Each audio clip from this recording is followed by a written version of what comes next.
ఇప్పుడే మీ దగ్గరలో ఉన్న కేఎస్ బేకర్ స్టోర్స్ కి వెళ్ళి న్యూ ఇయర్ కేక్స్ ని ఆర్డర్ చేయండి because it's not a happy new year, it's a happy new year.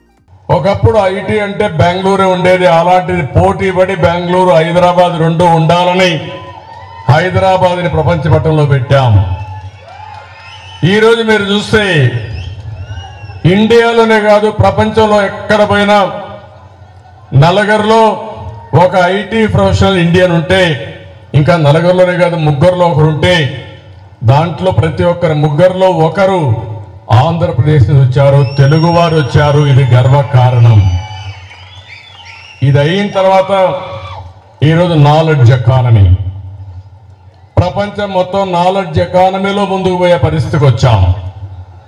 Knowledge ఎకానమీలో ఫార్మా కానీ బయోటెక్నాలజీ కానీ ఏ సెక్టర్ తీసుకున్నా నాలెడ్జ్ ఎకానమీ కూడా ఐటీ బ్యాక్ బోన్ గా తయారైంది.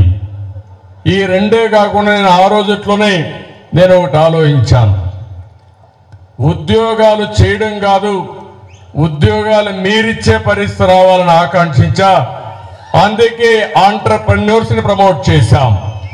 ఈరోజు నేను గర్వంగా చెప్పగలుగుతున్నా, ప్రపంచంలో ఏ దేశానికి పోయినా మన వాళ్ళు ఉద్యోగాలు చేస్తూనే వాళ్ళే పెట్టుబడులు పెట్టి స్లోగా ఆంట్రప్రెన్యూర్గా తయారయ్యారు, స్టార్టప్ కంపెనీలు పెట్టారు, బ్రహ్మాండంగా రాణించే పరిస్థితికి వచ్చారు. ఇక్కడ మనందరం ఒకటే గుర్తుపెట్టుకోవాలి, తెలుగు వారు ఎక్కడున్నా వారికి ఒకే పిలిపిస్తున్నా. నేను భారతీయుణ్ణి, భారతదేశం గొప్ప దేశం, దానికి అగ్రస్థానంలో తెలుగు జాతి ఉండి ముందుకు నడిపించాల్సిందిగా మీ అందరికీ పిలిపిస్తున్నా. ఒకప్పుడు మనం ఆలోచించడం, ఆ ఆలోచన విధానం థింక్ గ్లోబలీ యాక్ట్ లోకలీ. ఇప్పుడు నేను ఇస్తున్నా థింక్ గ్లోబలీ యాక్ట్ గ్లోబలీ.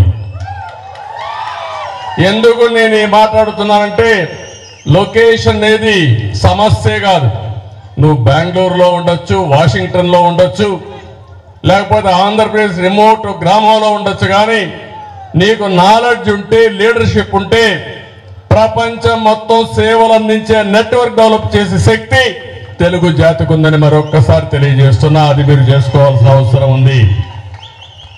అందుకని నా ఆశ అంతా కూడా భారతదేశానికి ఒక పెద్ద ఆస్తి. ఇనిషియల్ మూవర్స్ గా మనం టెక్నాలజీలో ఉన్నాం. 2, రిఫార్మ్ వల్ల పెద్ద ఎత్తున భారతదేశానికి సంపద సృష్టించే అవకాశం, నాలెడ్జ్ ఎకానమీ పోయే అవకాశం వచ్చింది. 3, మనం ఊహించిన విధంగా డెమోగ్రఫిక్ డివిడెంట్ ఇండియాకు వచ్చింది. ఈరోజు చైనా చూస్తే మనకంటే పోటీ పడినా అక్కడ ఏజ్డ్ పాపులేషన్ ఎక్కువ ఉంది. భవిష్యత్తులో ఇంకా సమస్యలు కూడా వస్తాయి. కానీ ప్రపంచానికి నాయకత్వం ఇచ్చే ఏకైక దేశం భారతదేశంగా ఉంటుంది. ఏమాత్రం అనుమానం లేదని చెప్పి కూడా నేను మీకు తెలియజేస్తున్నా.